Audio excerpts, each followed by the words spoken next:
Boa noite a todos.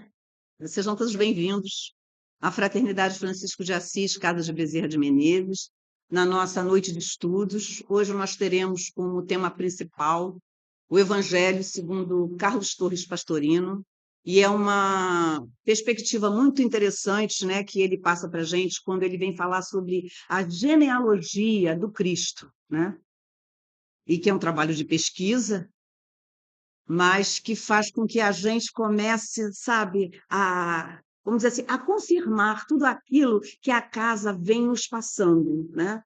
Ele vem, tipo assim, testificar, né, a necessidade que nós temos de evoluir no Evangelho da noite de hoje. Mas, para iniciar, vamos fazer uma oração, vamos fechar os nossos olhos e agradecer, né, a oportunidade que nós temos de estar nesta casa, a oportunidade que a espiritualidade nos proporciona a cada dia que nós criamos um tempo de estar aqui presente ou então nos assistindo virtualmente.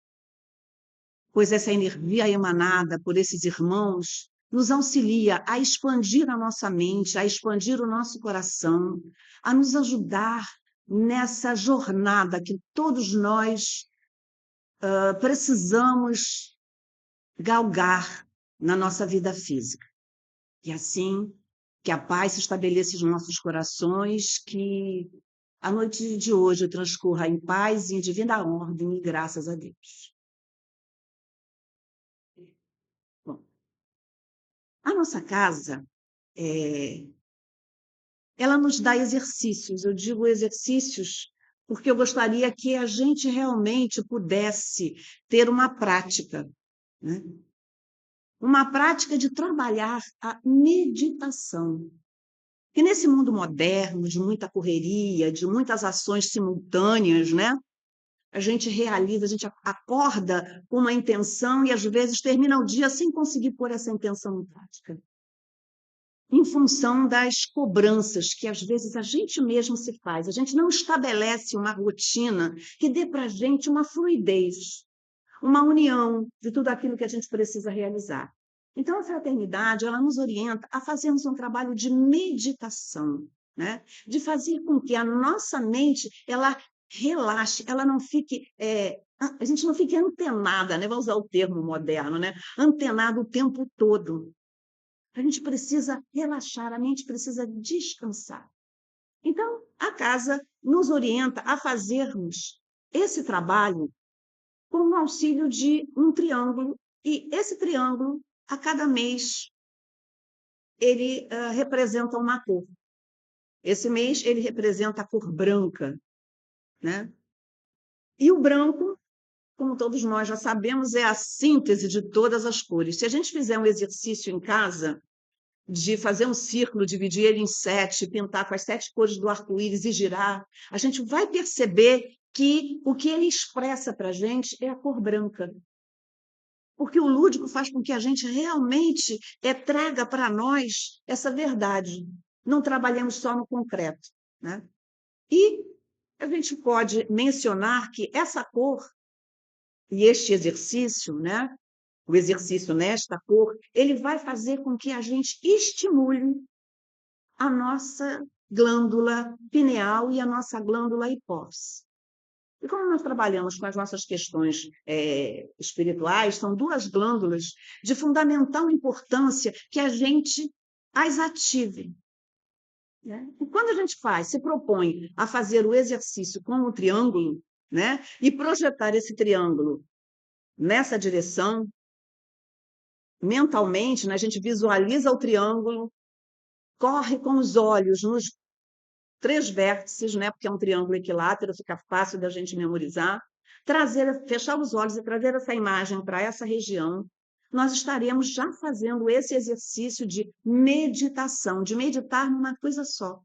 E se afastar dos acontecimentos do cotidiano que trazem para a gente essa aflição de querer dar conta do todo, né? Como se nós fôssemos assim, tivéssemos vários braços e pudéssemos, né, abraçar tudo simultaneamente. Podemos abraçar sim, um de cada vez, não simultaneamente. para que não haja essa superposição de responsabilidades e a mente fique, sabe, pulsando, né, às 24 horas, porque aí a gente quer dormir e não consegue, porque a mente já está, vamos dizer assim, engatilhada naquele processo, né? Então, essa cor vai nos ajudar muito. Além disso, é uma cor que representa todas as cores, em qualquer momento, em qualquer situação, a gente pode visualizar o branco. Então, nas nossas orações, né, que o branco nos representa a presença do Cristo na vida da gente, né, essa pureza, né, porque o branco é pureza, nós podermos fazer essa oração numa meditação. Então, este é um grande exercício, um exercício simples que a gente pode fazer a qualquer momento, né, e trazer para a gente grandes benefícios. Avaliem, vejam como vocês estão hoje, façam os exercícios durante uma semana e avaliem como está o seu coração, como está a sua mente. Então, fica aqui um exercício fácil, gratuito, né? E à disposição de todos nós. A nossa segunda leitura de hoje, né, a nossa segunda atenção especial é para o Bhagavad Gita. O Bhagavad Gita é uma obra que foi escrita muito antes do nosso Evangelho, foi escrita numa língua chamada sânscrito, que é a língua usada na Índia Antiga, e que traz um ensinamento muito forte para cada um de nós. Ele chama a nossa atenção de que nós, que estamos aqui presencial ou virtualmente, nós estamos buscando o nosso aperfeiçoamento espiritual, né? E esse querer estar aqui já é um grande passo na nossa vida. E ele é representado aqui por dois personagens. Krishna, que é um ser que já atingiu a elevação espiritual, que trabalha como um grande orientador, e Arjuna, nós que estamos abertos, né, a ter um novo conhecimento, a ter uma nova visão da vida, a nos colocarmos de forma diferente. Então, existe um diálogo. Como nós, nas nossas orações, a gente se reporta a Deus ou a um ser que, para nós, tem um significado maior, né? Para haver esse diálogo, essa conversa. E é o que ocorre aqui nessa leitura. É um diálogo orientador. E nós estamos no capítulo 11, que, né, em sânscrito é Visva Rupa Darsanam. E para nós é a visão da forma divina universal. E que forma é essa, né? Aí no preâmbulo nos orienta assim: a forma divina ou personalidade de Deus consiste na soma de todas as formas e atividades em que se manifesta o seu poder.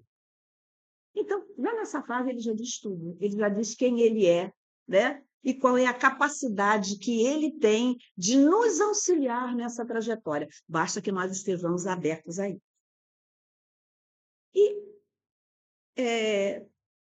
os 10 capítulos anteriores, esse personagem, Arjuna, ele vem questionando Krishna sobre a presença de Deus, porque Krishna vai mostrando para ele quem é Deus. E ele quer ver Deus com seus olhos humanos, né? Ele quer um ser como ele, né? Cabeça, olhos, boca, e ele fica querendo encontrar isso nas explicações que Krishna passa para ele, só que ele não consegue ver.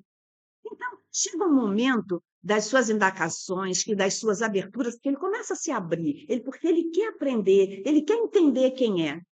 Então, é passado para ele por um personagem chamado Sanjaya, que diz para ele o seguinte: vou abrir os seus olhos espirituais. E o que ele quer dizer com isso? Que a gente tem que ver, né, Deus com os nossos olhos espirituais, não com os nossos olhos físicos. E quando acontece isso, ele fica assim maravilhado com essa possibilidade que ele teve. Mas porque ele se abriu. Não foi porque Krishna chegou e disse para ele: olha, vou abrir os seus olhos espirituais. Não, porque Krishna percebeu que ele estava preparado para ver, né? e ele vê, e ele fica extasiado com aquilo que ele visualiza. Aí o que ele faz? Ele faz, vamos dizer assim, um poema, né? Ele escreve em versos o que ele estava sentindo. E nós estamos no verso 17, onde Krishna diz o seguinte: sobre a cabeça trazes a coroa, na mão o cetro e o disco segurando por toda a parte irradiais viva luz, tão forte que os olhos meus ofuscam. Então, de quem ele está falando? Ele está falando do deus indiano. Ele está falando de Brahma, que é um deus que, se vocês pesquisarem, vocês vão ver que é uma imagem que ele tem 4 cabeças, vários braços, 4 corpos, representando o quê? Os nossos pontos cardeais, querendo dizer que ele está em todos os lugares e ele vê tudo. Essa é a representação dessa imagem. Então, quando Krishna consegue atingir essa revelação, ele começa a descrever o que ele está vendo, porque ele não está vendo só físico, ele está vendo com os olhos espirituais. Aí ele vai descrevendo. Então, essa descrição, essa primeira descrição e as seguintes, são a descrição dessa imagem. Na 18, ele diz assim: és indivíduo, ó Rei dos entes todos, a lei e o coração de todo o cosmos. Tu és o alvo mais alto do saber. De todo ser que existe, a eterna fonte. Não tens princípio, meio ou fim algum. É eterno o teu poder, a tua ação. Teus olhos são o claro sol e a lua. A tua face brilha como o fogo.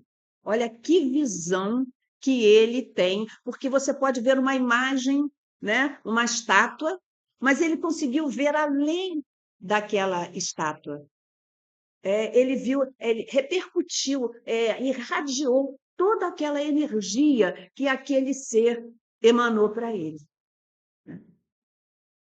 Quem tiver mais curioso, leia até o fim, porque são 50, quase 55 versos, né? Onde ele vai fazendo essa descrição, buscando haver um despertamento, né? Que nós precisamos ter também, tá bom? E agora nós vamos ao Evangelho de Carlos, segundo Carlos Torres Pastorino, a visão de Pastorino do Evangelho. Então, nós estamos na genealogia de Jesus. E o que vem a ser genealogia? É uma pesquisa que se faz dos descendentes e dos ascendentes, os que estavam para trás, né? Os que nos deram origem, e também, se tivermos, aqueles que vão à frente, né? Seriam para a gente assim, os nossos netos, os nossos bisnetos, né? E nós iríamos propor criar essa estrutura, né? Que também se chama de árvore genealógica. E aqui nessa genealogia de Jesus, nós temos 2 apóstolos, nem 2 apóstolos, não, 2 personagens importantes, que um não seguiu o Cristo, né? Nós temos Mateus e Lucas. Então, Mateus, que vai do versículo 1 ao 17, vou ler o item 17. Assim, todas as gerações, desde Abraão até Davi, são 14. Também desde Davi até o exílio da Babilônia, são 14 gerações. E desde o exílio da Babilônia até o Cristo, mais 14 gerações. Aí vemos Lucas. Lucas vai do 23 ao 38. Ora, o mesmo Jesus, ao começar seu ministério, tinha cerca de 30 anos, sendo filho, como se pensava, de José, filho de Eli. E o 38, já pulando todos os outros versículos. De Enós, de Sete, de Adão, a Deus. Então, a gente verifica que cada um vai dar essa genealogia de acordo com o seu entendimento, né? E, entrando dentro da proposta de Mateus, né? Mateus, como ele faz? Ele, no item 17, ele menciona 3 séries de 14 gerações. Pastorino entende que esses números, eles representam, se você fizer o somatório, 42. E 42 é 6 vezes 7. Aí seriam 6 séries, né, de 7. E 7 representando o número da nossa evolução, né? E nós entendemos que o nosso processo evolutivo é com essa descida da centelha ao reino mineral, ele evolui para o reino vegetal, evoluindo para o reino animal e entrando dentro do reino hominal. Aonde dentro deste reino nós temos, como é dito aqui no Evangelho, nós temos 3 séries. Nós temos o corpo físico, o perispírito e temos o espírito. E dentro de cada uma dessas casas, vou usar assim esse termo, nós temos as divisões. E relembrando, né, que essas explicações estão no nosso livro, Um Guia do Aprendizado Espiritual, onde a gente estuda o reino nominal. Mas para que a gente possa relembrar e trazer essa informação concreta, a gente vai mencionar o que existe em cada um dessas 3 séries, né? No corpo físico, nós temos o corpo denso, sólido, líquido e gasoso, a formação do nosso corpo, né? Desse corpo que vocês veem aqui, né? Nós temos o corpo etérico, né? Que seria o etérico, o superetérico, o subatômico e atômico. São corpos que a gente não vê, mas que a própria ciência, através de seus estudos, percebe que nós temos esses outros corpos que nos acompanham, que fazem com que a gente seja o que somos. Então, esse é o primeiro corpo físico. Nós temos o nosso corpo astral, ou o corpo das emoções, e temos o mental inferior, ou o intelecto. Que esses corpos juntos formam a nossa personalidade, que a cada encarnação ela se renova. Porque qual é o objetivo desse corpo? É que ele se eleve. Se eleve de que forma? Através dos bons sentimentos, das boas atitudes, né? Que a gente troque o que é ruim pelo que é bom, né? Traga para dentro da gente aqueles sentimentos que fazem com que a gente se sinta vivo, se sinta importante dentro dessa encarnação.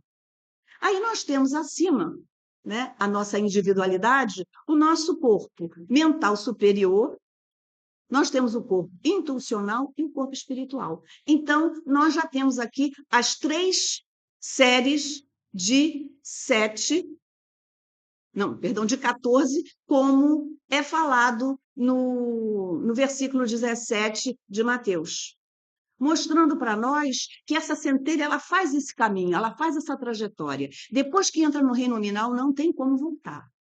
É só crescer. É só se autodescobrir, né?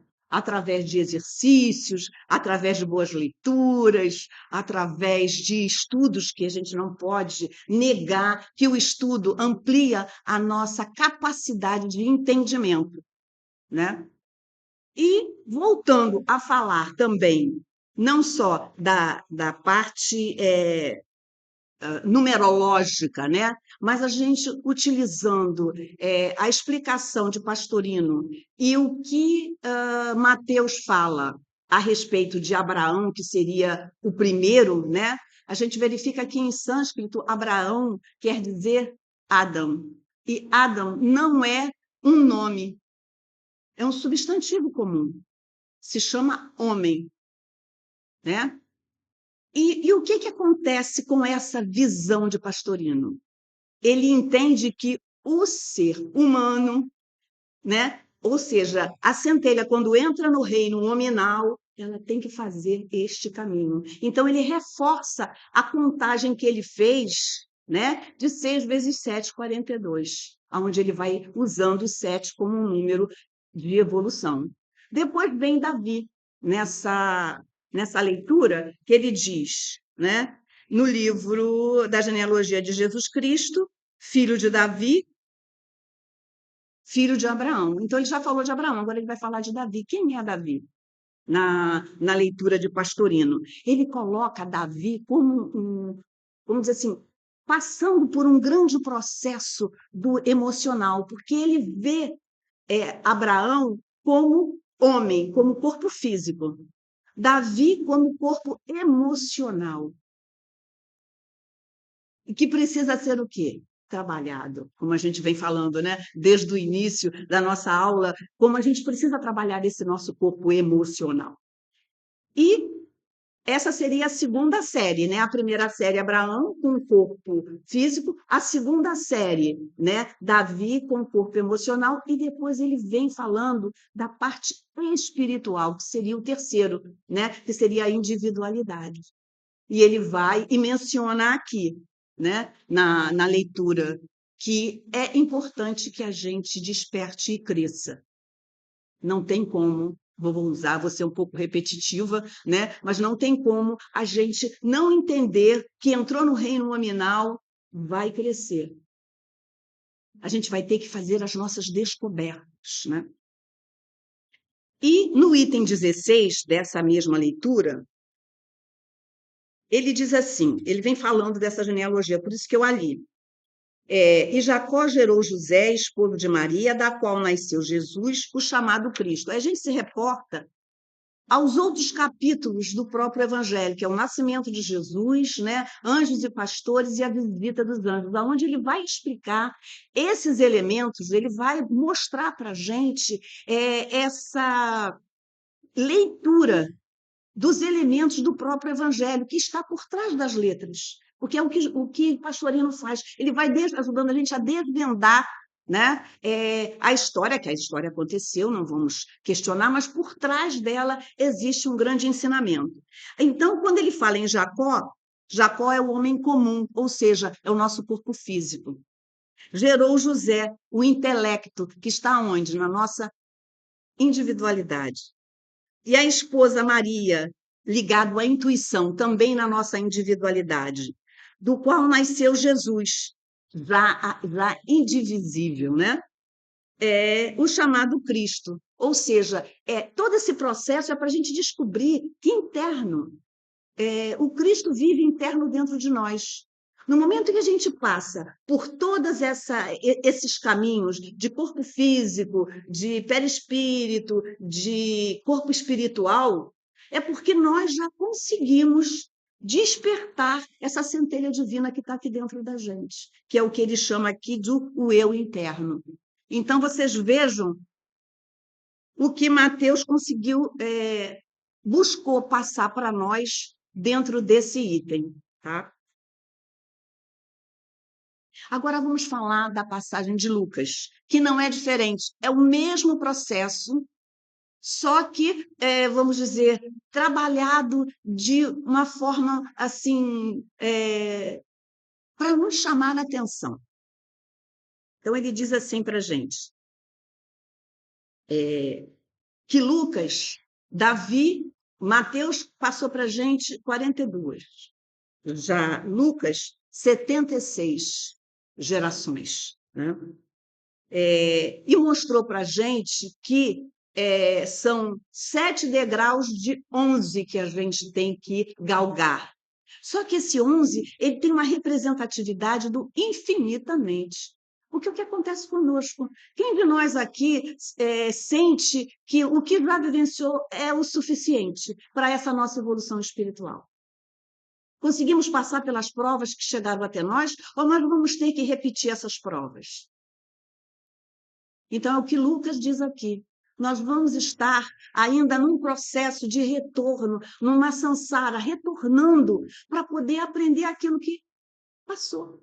Eu me lembro que um professor tinha dito para mim, né, numa reunião escolar, ele disse assim: quando uma criança tira 10 numa prova, ela só conseguiu aprender 80%.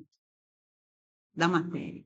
Ela não conseguiu memorizar tudo, porque numa prova não tem tudo.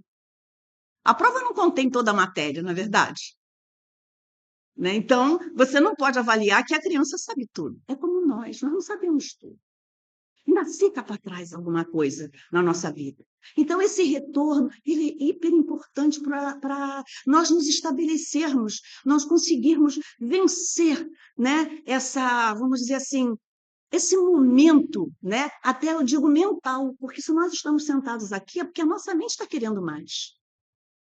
Né? Quando vocês saírem daqui, vocês podem ir além do que está escrito aqui, buscar mais informações, que isso é o que vale. É crescer, é não é se ficar satisfeito com aquilo que recebeu. Eu quero mais. Né? Não é assim que a gente tem que ser. Eu quero mais, porque senão fica um pouco sem sentido. Eu vim aqui, aprendi, fechei, vou embora, acabou. Não. Eu quero saber é mais. Eu quero estar cada vez mais apto, né?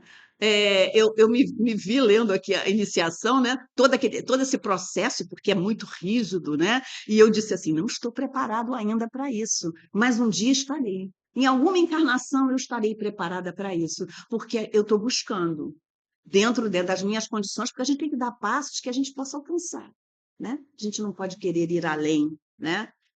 Porque ele até menciona que, às vezes, você não pode dar pérolas aos porcos, porque eles ainda não estão preparados para entender. E a gente vai estar preparado para entender quando a gente se debruçar realmente nas Escrituras. Não ler só essa passagem, a genealogia, e adiante, saber mais, sede de aprendizado, que é isso que, acho que sabe, que é o que a gente está precisando. Porque a gente abre o celular e fica satisfeito com aquela resposta que aparece para a gente. Mas existe muito mais do que aquilo. Então, vamos ser buscadores, vamos. Eu gosto sempre de incitar um pouquinho. Vamos saber mais, tá? E é isso que Pastorino nos passou hoje, né, que nós temos que estar conectados, ligados nessas passagens, para podermos sair pelo menos com nota 8, não é isso? Que me disseram que é só 8 que a gente consegue apreender, né? Pelo menos é um número bom, né? Dá para passar de ano, né, professor? Não dá para passar de ano com média 8. Então, eu fico muito, muito grata a todos vocês, né? Aqueles que tiverem se sentirem tocados, né, pela aula de hoje, né, que deem um like, repasse essas informações para os seus amigos, porque nós estamos aqui na Fraternidade Francisco de Assis, Casa de Bezerra de Menezes, abertos, né, a, a receber todos vocês. Seria ótimo se fosse presencial, mas virtual também preenche as nossas expectativas. Então, muito obrigada, uma boa noite, e vamos fechar os nossos olhos para a gente fazer uma despedida, tá? Vamos agradecer, né, esse momento tão precioso das nossas vidas, porque esse momento ele não se repete, ele é único. Então, vamos dar valor a tudo aquilo que vem até nós no dia a dia. Vamos observar mais o que acontece ao nosso redor. Vamos dar valor ao ar que respiramos, à água que bebemos, ao alimento que chega até nós. E assim, com esse sentimento de gratidão, eu me volto aos irmãos espirituais desta casa, agradecendo a Deus por essa grande oportunidade. Que assim seja.